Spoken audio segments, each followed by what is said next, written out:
Tonight, the inside story of our prisons, filmed by the prisoners themselves. Alright, they squatted up. Lord, they squatted up. Their footage reveals what really happened. In our biggest prison riot for 25 years. In HMP Birmingham, the live footage, the no bullshit, the live as it's unfolding. The radio messages that captured the panic. I don't know how much longer you're going to keep that exercise yard secure. And how close it came to being overrun. If they'd have got through there, we'd have lost control of the whole jail. The whole jail. I actually thought that I was going to lose my life then. We uncover a wider prison system at breaking point. Violence was daily, at every level. You know, on one wing, two wings, all of the wings, there was violence. 3, 2, 1. Spice in a jailhouse. Where inmates seem to freely record their drug use and its effects. It's been spun again, and this is the way they left me.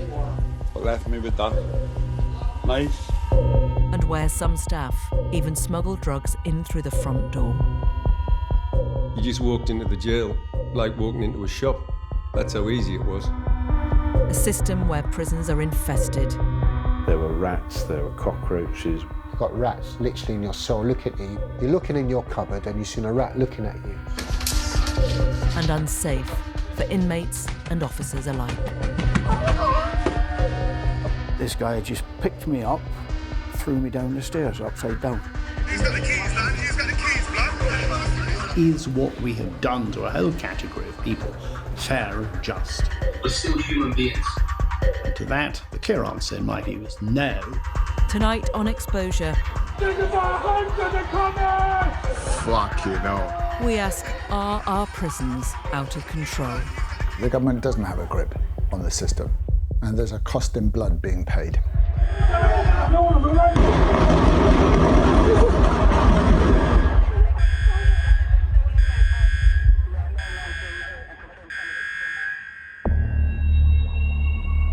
In December 2016, HMP Birmingham became the scene of Britain's worst prison riot for 25 years. Inmates and staff say there had been a decline in control for many months before the riot. The last 3 or 4 years, there was an erosion of staffing levels, there was high sick levels, so there was never enough staff on duty to be able to run a full regime for prisoners, which created a lot of frustration and a lot of problems. Since 2010, government spending on prisons has been cut by 22%. Despite recent recruitment, there are 25% fewer prison officers than there were 8 years ago. It wasn't unusual that we should have been running on 6 on a wing, that we'd be down to 3 or even 2. People just get lawless, you know, and especially when there's not much staff around, you know, to do certain things. Prisoners became emotional terrorists. They would do things that I'd never seen in 20 years. Flicking blood, throwing excrement.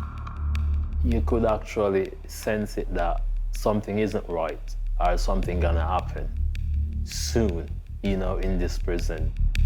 Inmates and staff could feel the tension in the air because it was that thick.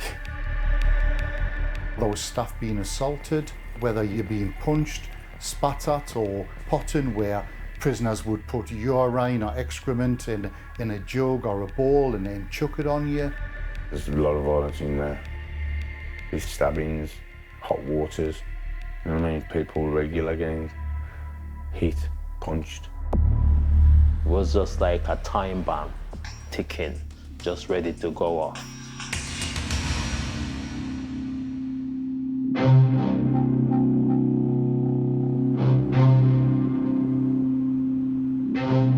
All it took was a small act of protest. A prisoner who complained he hadn't been able to see the dentist jumped onto the netting and was joined by other prisoners with grievances. A senior officer came to negotiate with one of the protesters. The officer's radio message reveals what happened next. He said to me, I've got a syringe in my pocket as well. I said, that's stupid. There's a kid hiding round the corner. As I'm about to lock the door, my keys wasn't in my hand. He's ripped my keychain and they've just snapped off. Now stolen, the senior officer's keys could give access to many areas of the prison, including doors to the outside. It was around, within seconds, literally round the jail, that yes, they had got keys, and it scared the life out of me, to be honest. Suddenly you're in massive danger, potentially life-threatening danger. As prison officers withdrew, rioters took control of 2 wings. Is there any chance we can get those 2 wings back? Posed by Gold, over. That's a negative. They've got weapons, and one is saying he's got a syringe with blood in and he will stab the first member of staff that enters. Hundreds of prisoners' cells were unlocked. He's got the keys, lad. He's got the keys, blood. Goodbye, son. Good job, mate. Had a good job, mate. Had a good job. They are out on the exercise yard of November Papa Wing, over. It's prisoners, over. Yeah, it's the prisoners, over.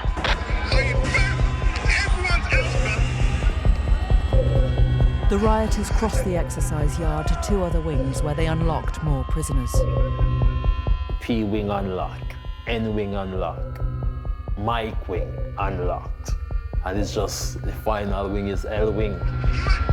Up to 600 prisoners were now on the loose, and some of them were broadcasting live on social media. I can remember seeing hordes of prisoners running around. They sent a shockwave through the prison. It was a physical shock throughout the prison. I saw some riot police actually running away. You could see staff were genuinely scared. You could see the fear in the face from everybody. Because the potential now for you to lose the jail was as real as it was going to get. The rioters ran towards a gate which would give them access to the rest of the prison. I don't know how much longer you're going to keep that exercise yard secure. We need to get changed immediately on the outside gates from the exercise yards. That's immediate, over. If that gate was opened partially or chained and they attacked it, it wouldn't have held. It would not have held. And staff would have got slaughtered, basically. You can't have 20 staff, 30 staff containing 600 men. Just one gate kept the rioters from taking over the prison. If they'd have got through there, and it literally was that gate holding them, and if those immensely brave men and women hadn't held that, we'd have lost control of the whole jail. The whole jail.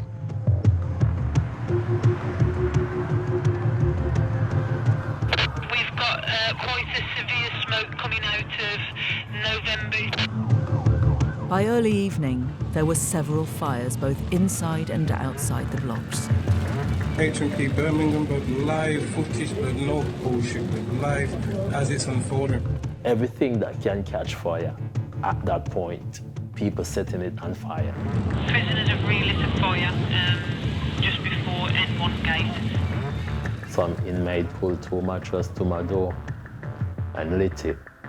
I start crying, start beating on the door for help, someone to help me, but there was no one.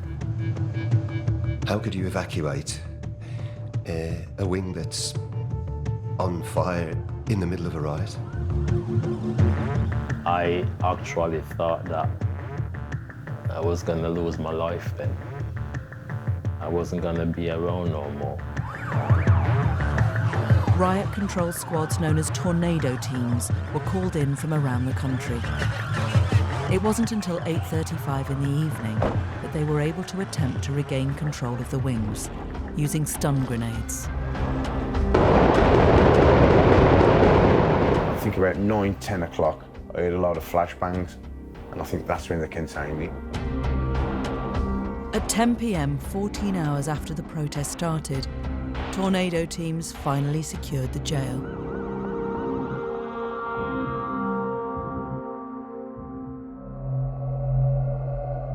During the riot, photographs taken by prisoners had been widely circulated in the media.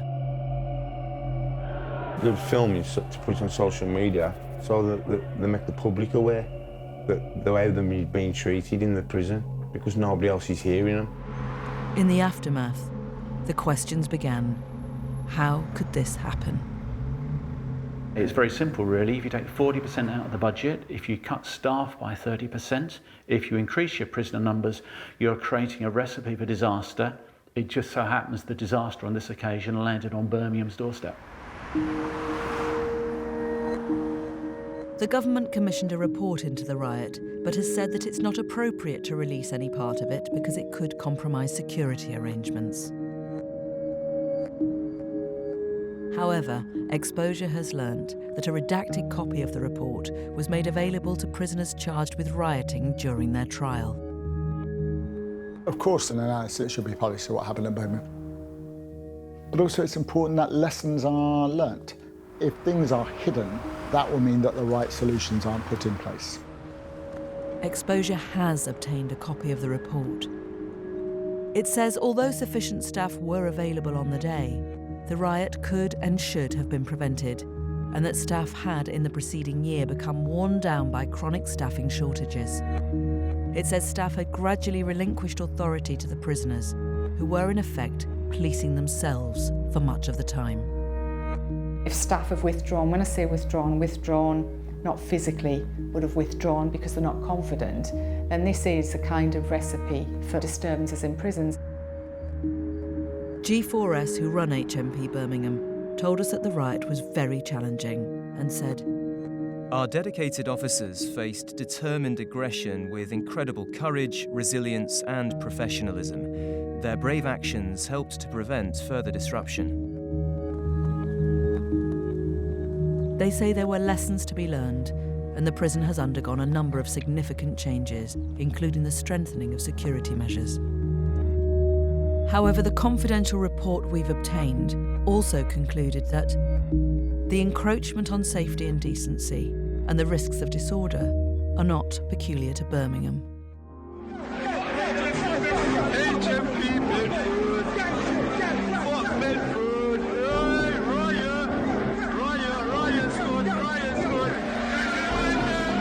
Just a month earlier, this was the scene at HMP Bedford, where rioting prisoners flooded the gangways.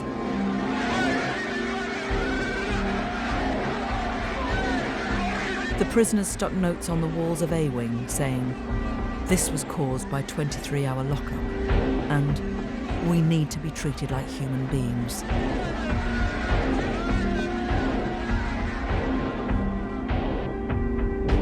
A report on HMP Bedford revealed that 1 week before the riot, just 55 officers were working at the prison, half what is needed to run a full regime.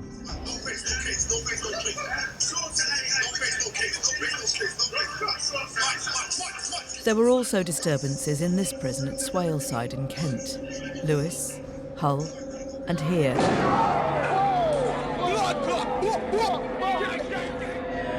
at the Mount in Hertfordshire.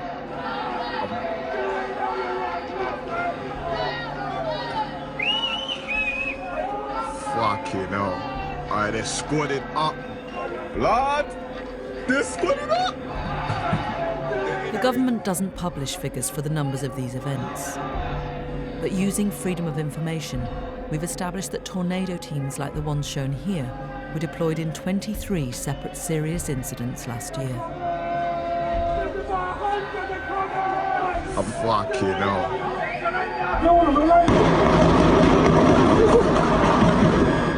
The increase in the incidence of riots is a clear indication that prisons are in a state of chaos. The basic issue is taking nearly a quarter of the funding out while keeping the workload the same is simply undoable. And the government should have known that that was a risk, a bridge too far.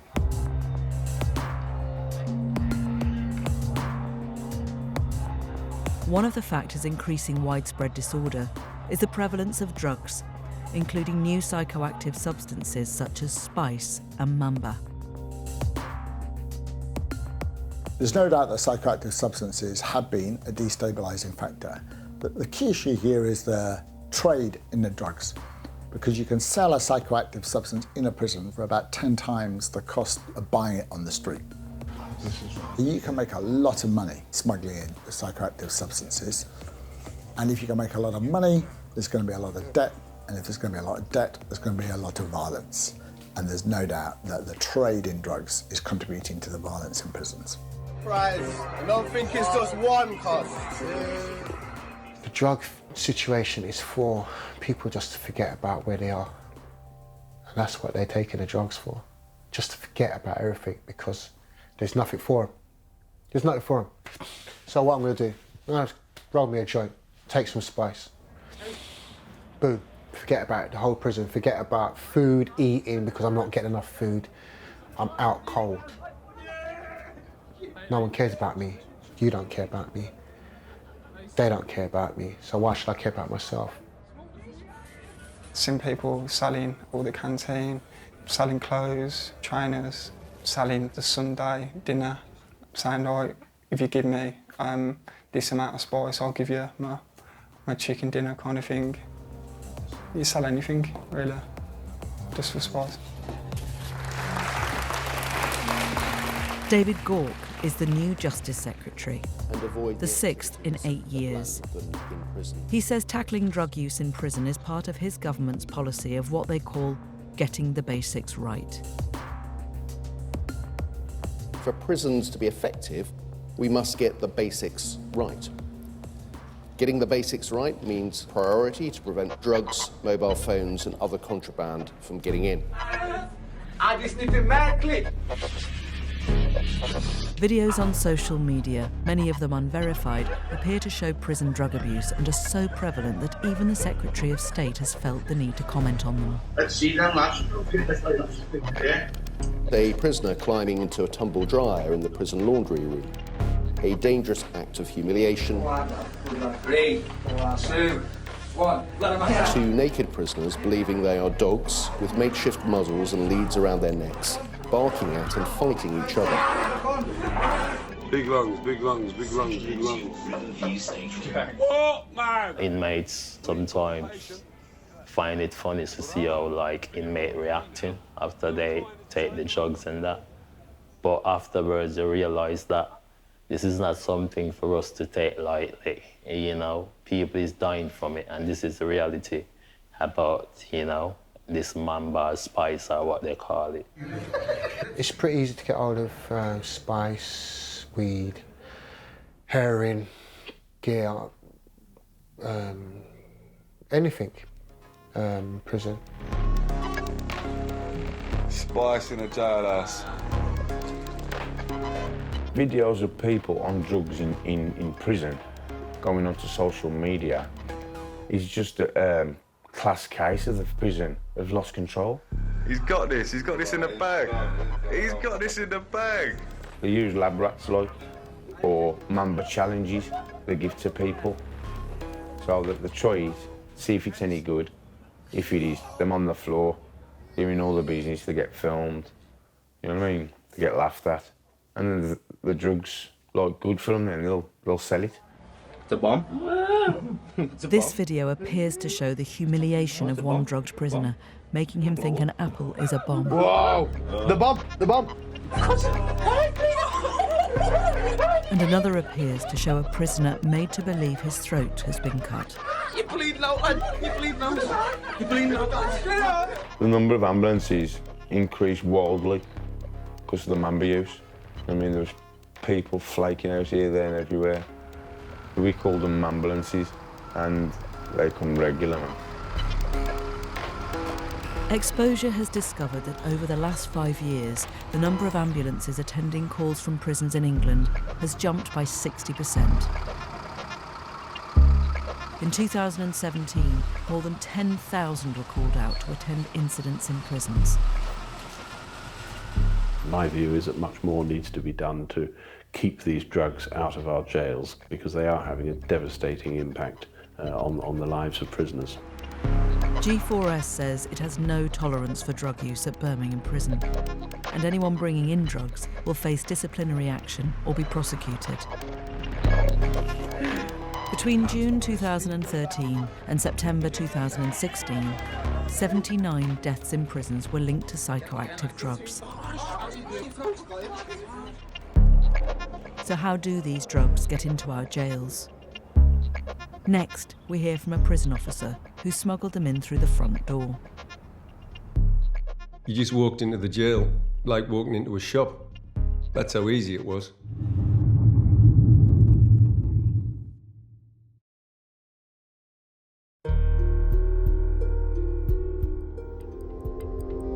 $225 kilograms of illicit drugs were recovered from prisons in England and Wales in 2016.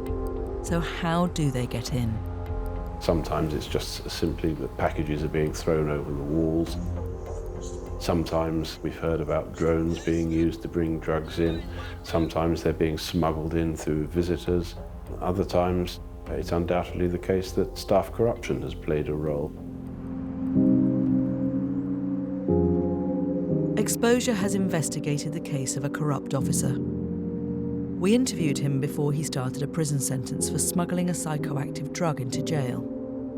He's asked us to protect his identity, so we aren't naming the prison where he worked, and his words are spoken by an actor. I've got to make it clear about myself. I've done the crime and I accept everything about it. I'm ashamed to know that all the experience I've got, I still allowed myself to be put in this position.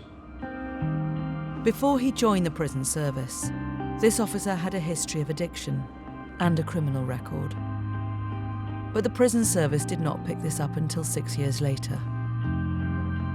The management came round and said that everyone had to be re-vetted for the job. After working at the prison for 6 years, I was sacked. After he was dismissed by Serco, the company running the prison, the officer appealed and the prison service reinstated him. He says that he was then intimidated by prisoners. If they saw someone who was vulnerable, they'd jump on them. And I was one of those people. I was vulnerable. You've got new, naive, vulnerable staff coming into prison who are ripe for corruption. And the reward package isn't as good as it used to be for prison officers, so they could be vulnerable to being corrupted. Criminals paid the officers several £1,000s to smuggle drugs into the prison. He says he wasn't searched on any of the occasions he brought drugs in. As long as you had your uniform and your badge on, you just walked into the jail like walking into a shop. That's how easy it was. Exposure has obtained a witness statement made by a senior officer in charge of security at the same prison. He says that there were more than 300 separate drug finds over the last year. He also says, with specific regard to staff who choose to bring drugs into the prison, they are not likely to be strip searched and are likely to choose means such as hiding drugs in their own clothing. I mean, clearly if staff know they're not going to be searched, that increases the risk they'll be tempted to bring something in that they shouldn't. And one of the ways you prevent it is you have searches, you have them regularly, and you have them at unpredictable times. The security officer's statement also says, staff searches are currently randomly conducted, but opportunity still exists for staff to smuggle items in, and there is the potential for significant financial gain. Anyone who worked at the prison, not just officers, they could take the gamble and just walk in with anything. The officer was never caught in the act of smuggling drugs, but when an informant tipped off staff, he was questioned and admitted what he'd done. He says staff who are compromised need to be helped. We know staff bring contraband into prisons. I should imagine within the prison service there are a few hundred people that are being conditioned, even already brought drugs in, and they don't know what to do. If you had an amnesty and said to everybody that's in trouble, you come forward and we'll help you out of here, I believe that would halve the drugs that they are in prison at the minute. The prison's inspectorate said that in the jail where he worked, drugs, particularly spice, were readily available, and that measures to reduce the supply of drugs there were inadequate. The company that runs the prison, Serco, told us, Serco is working hard to detect and stop the illegal smuggling of contraband into the prison using a mix of new technology, personal searches and dogs. We're having increased success in doing so, and we will always work with the police to bring a prosecution. The Ministry of Justice said they couldn't give us figures for the number of prison officers convicted of smuggling contraband into prison in the last 5 years. I think there is something about the fact, obviously, that what happens in prisons is by definition behind the wall and it's out of public view.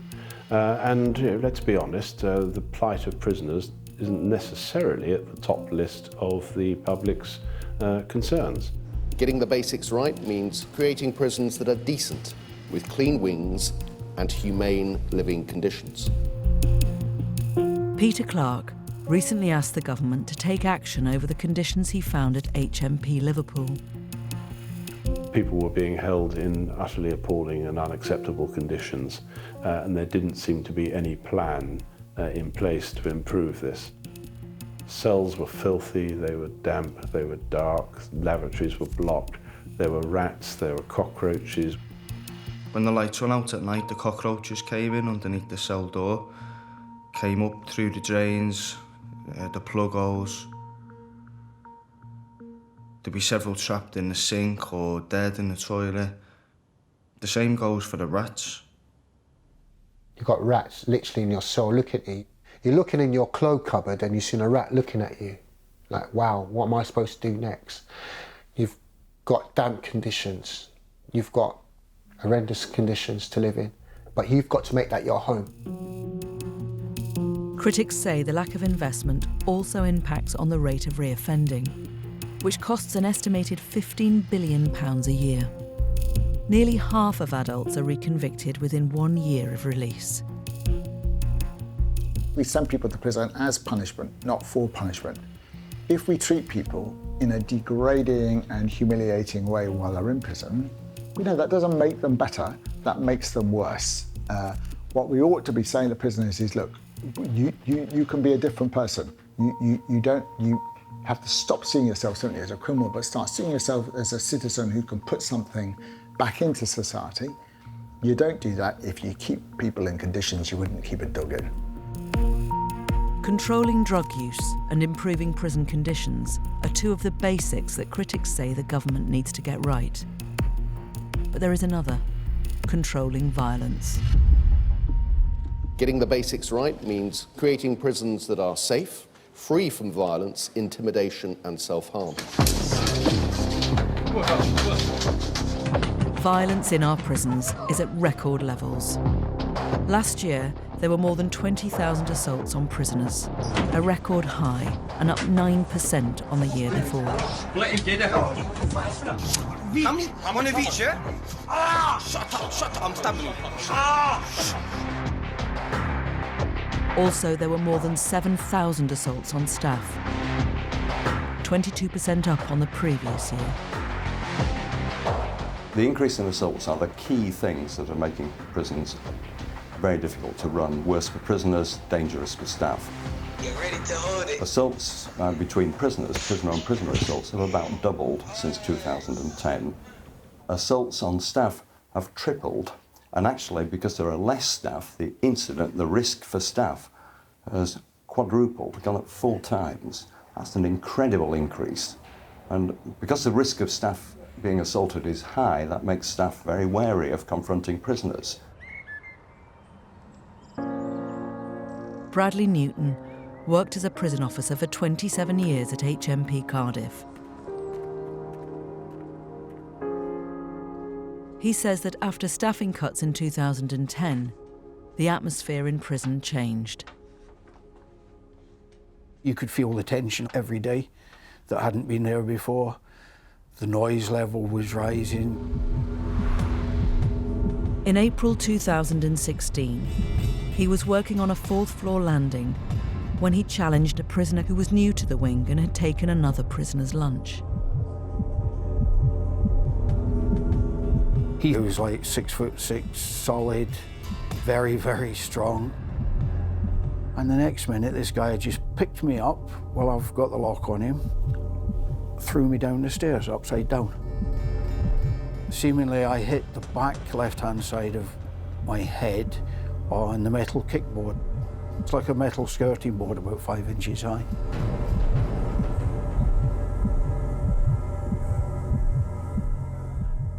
I was in a lot of pain. I'd been told by the member of the care team that when he arrived up the stairs in response to the alarm bell, that he thought I was dead. He suffered serious head injuries. I have no short-term memory left whatsoever. I suffer from violent headaches more or less every day, sometimes 2-3 days on the trot. I have vivid, horrible nightmares where I'm fighting in my sleep all the time. I've actually hit my partner twice during these nightmares where I'm fighting. It's not just my life, it's my family's life has been totally turned upside down. And the prison service don't care. Bradley Newton had worked in the prison service for 30 years. He hoped it would look after him. I received a letter from the governor of Cardiff Prison asking me to attend a capability hearing. He said, I'll have to go by your record. He said, nobody's got a bad word to say about you. You've done 30 years in the prison service. That's half your life. I said, yeah, I know it is. And then he went, quick as a flash, are you coming back to work in the next month without going sick? I said, Governor, at the moment, I cannot go near the jail. And he said, well, in that case, I'm dismissing you for medical inefficiency. He said, your pension will stop from today, your lump sum will stop today. The prisoner was convicted of assaulting Newton. Before the assault, he had been confined to a segregation unit for making threats. He had also previously assaulted another prison officer. He should never have ever been anywhere near the normal location because of his history of violence, attacking staff. Not only that, I was never told he was on the landing, otherwise I would have dealt with him differently. The Ministry of Justice declined to comment on this case. I'm really, really angry that I cannot go and work in the prison anymore because of my mind and my mental state. I'm angry that I probably won't work anymore in my life. But being sacked for doing my job to the best of my ability and being assaulted by a very, very violent person who they knew was violent, they knew his history, I think they've got a lot to answer for, the government, in the way that prisons are run, the way that prisons are inadequately staffed. They don't care. We're just a number to them. My number was CF 174. That's it. They do not care. We know we're close to the murder of a prison officer because there have been a number of cases of attempt murders of prison officers where prisoners have been charged with that offence. Brutal assaults, often with weapons, unprovoked, something that didn't used to happen. I hope it doesn't take a murder of prison staff before the problems are taken seriously by the government. 295 people died in prison last year.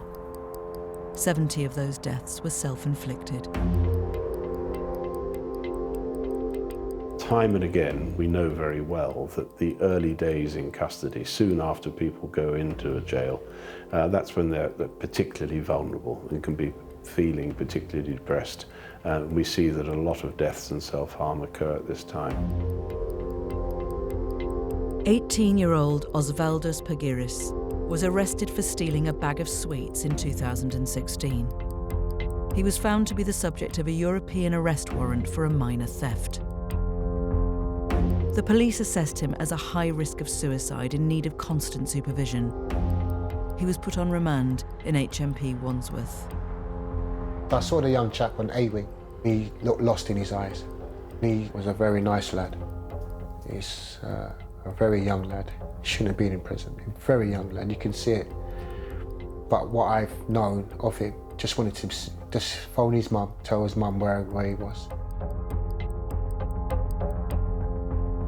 Pagiris was found attempting to kill himself with a ligature around his neck on 5 occasions before he was placed inside this segregation unit.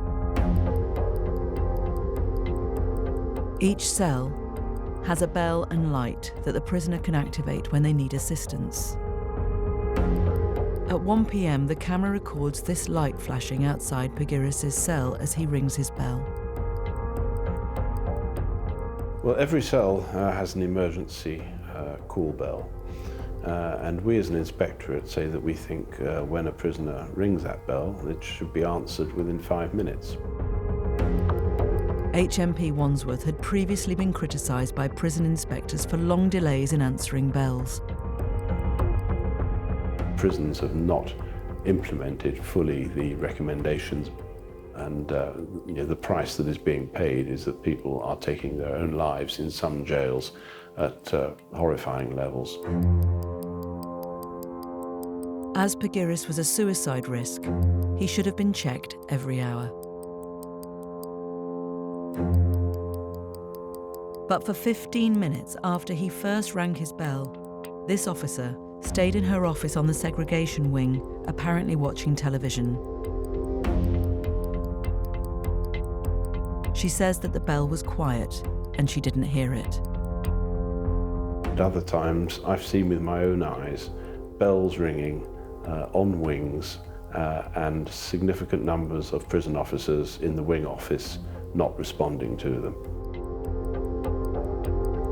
The officer goes with a colleague to the cell next door to Pagiris, but appears not to notice the flashing light outside his cell.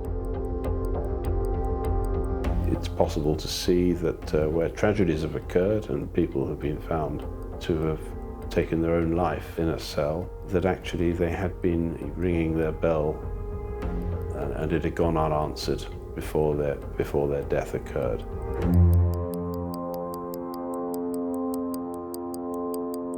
It is a full 37 minutes after Pagiris pressed his emergency bell that the same officer walks to his cell. When she finally gets there, she finds that he has a ligature around his neck. Aged just 18, he has hanged himself.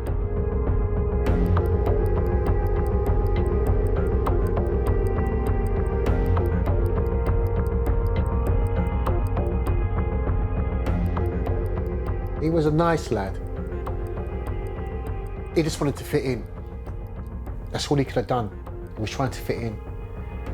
And then next minute I know he was gone. There were 10 self-inflicted deaths in HMP Wandsworth alone between 2014 and 2016. What really concerns us is when we find that there are repeated instances of suicide in particular jails. The Ministry of Justice declined to comment on this case. Coming up, prisons are full, yet some prisoners who have served their minimum sentence still have no idea when they will be released. My name is Michael Presley. I got given a 2-year, 9-month sentence, and yet I've doubled that, more so.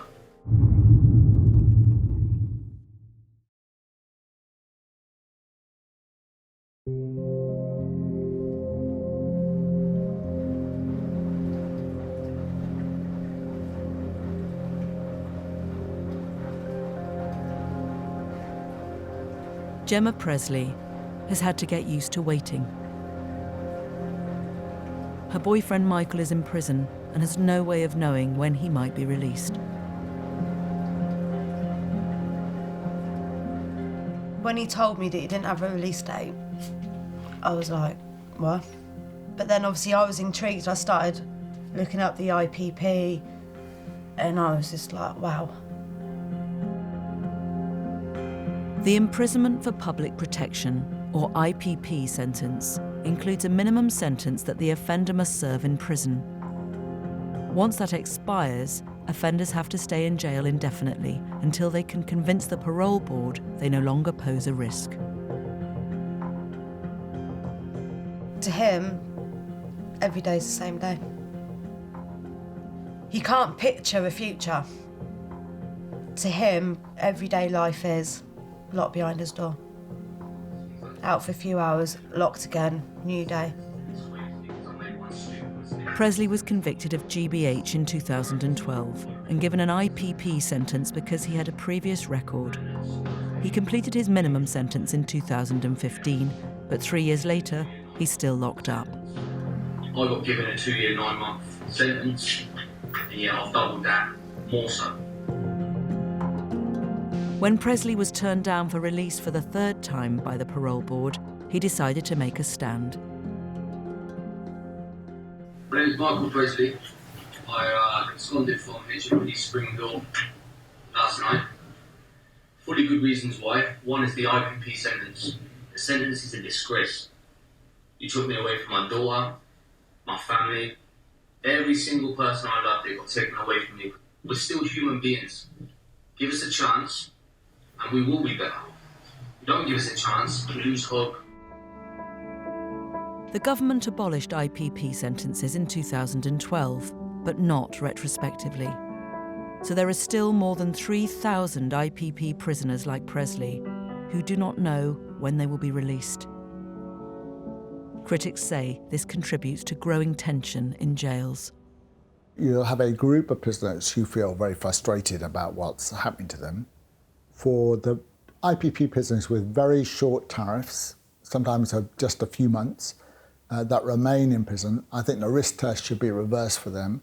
So it's the system has to show they are still dangerous rather than the prisoner have to show that they're safe. Some of these men, it is mainly men, have been in prison years and years now beyond the time that the judge said they needed to serve as punishment, and I think that's unjust.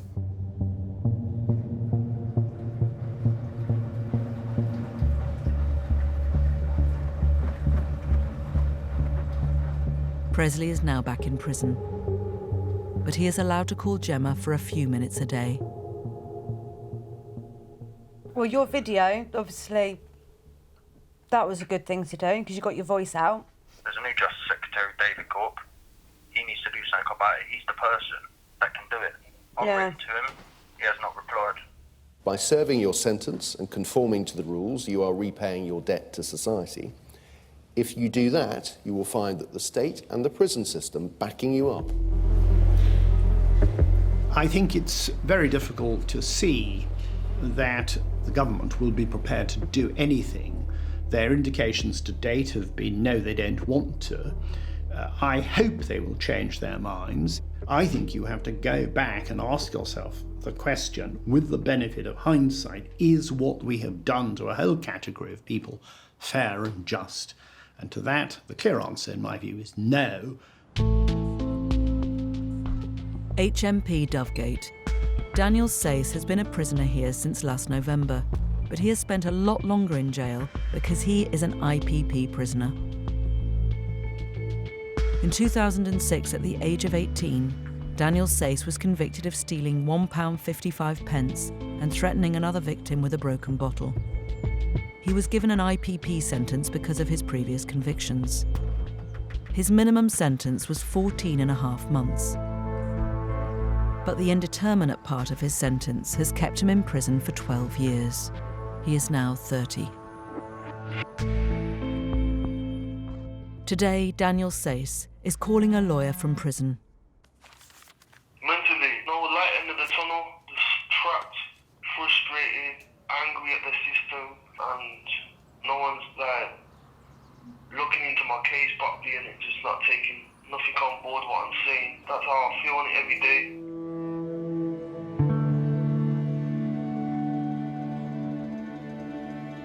Before Daniel Sayce can be released, He must convince the parole board that he is no longer a risk. He might be able to do that by completing rehabilitation courses, but he is assessed as having too low an IQ for such courses, and so he is trapped. There is one kind of person to whom I think special attention should be given. The person who has learning difficulties. What we have to do is to appreciate that that sort of person requires more resource to enable him or her to pass that threshold for release. Why, because we made a mistake, should we not make it easier for such a person to be released? I think there is no answer to that question other than to say we should do all we can. My grandparents, obviously they're old in age and the health-wise is up and down all the time. I might not make it the time I get out here because of the health conditions. Okay. Obviously heartbroken, and that's it. Sayce says that before he moved to Dovegate, he lost one of his friends, a fellow IPP prisoner. Obviously, I had a close pal here who's an IPP prisoner himself, and obviously he lost hope in the system, basically hung himself. We know that rates of self-harm and other indicators of despair amongst IPP prisoners are higher than for the prison population as a whole, and it's about the uncertainty that they don't know when they're going to get out. And obviously that touched me, innit?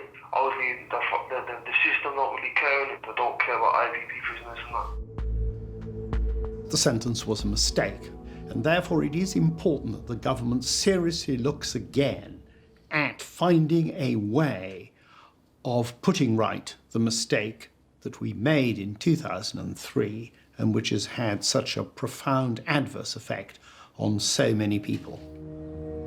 The Ministry of Justice told us it has an action plan for IPPs and that last year the parole board released nearly half of the IPP cases it considered. The ministry also told us prisons should be safe places where criminals can reform, and our dedicated prison officers do a fantastic job in often difficult circumstances. But clearly there are challenges that the system and individual prisons face, which is why the government is taking firm action. We passed our target to recruit an additional 2,500 prison officers 7 months early, and are investing in new technology and 300 specialist sniffer dogs to stem the flow of drugs and mobile phones into prisons. There is more to be done, but we are committed to making sure prison officers can focus their efforts on turning around offenders' lives.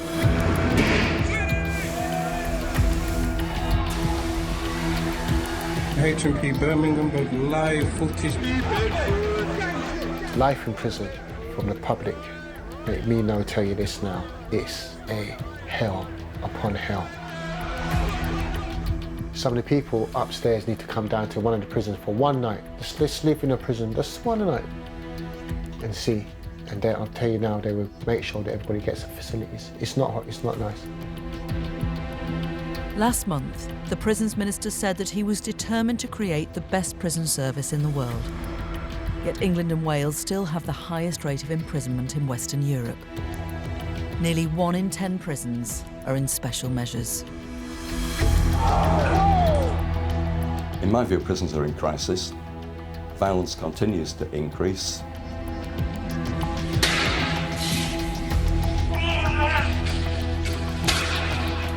But with so much violence, particularly assaults on staff, prisons are not under proper control, and the risk of further riots must be substantial. Fuck you know. I don't think the government fully realises the gravity of the situation they're in and the need for decisive action. They're dabbling at it at the moment, and there's a cost in blood being paid.